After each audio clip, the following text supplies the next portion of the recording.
Днес прехода е Чуковски водопад или каньон.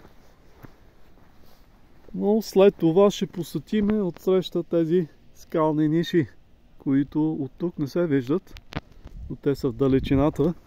И човек преспокойно може за един ден да ги направи.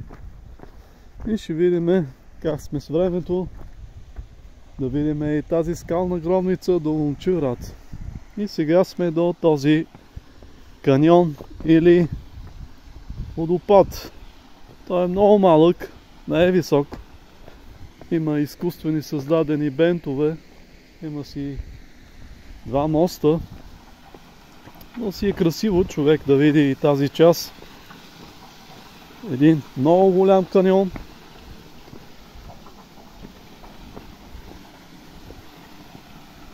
Но вода вече има и си течат тези реки. И то гледам, че тук е най-дълбоката част. Хората, а то на времето тук е имало мост. Но вече той не съществува, като гледам. И това е дълбокия вир в тази част.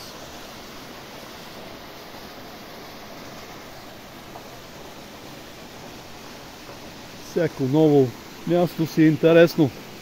Човек, когато не ги е видял, е хубаво да направи един преход и към тази част.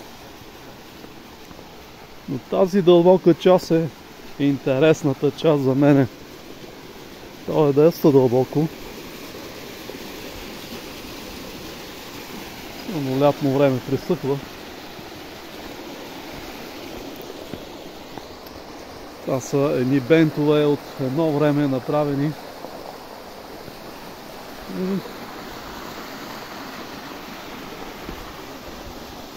Чуковския водопад или каньон.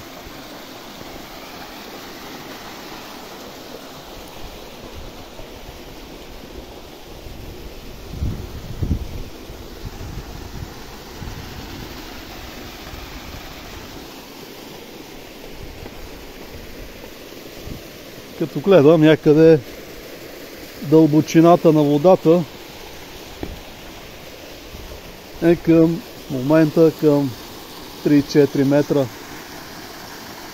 И от тук преспокойно може лятно време да си скачаш в този дълбок вир.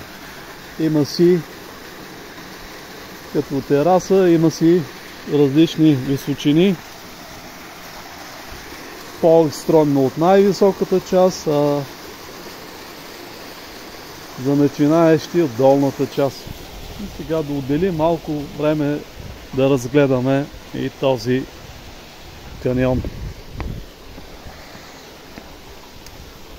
Той е точно тук, имало и на времето и мост, но вече той не съществува.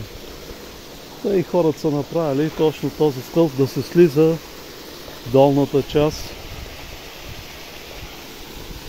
на каньона.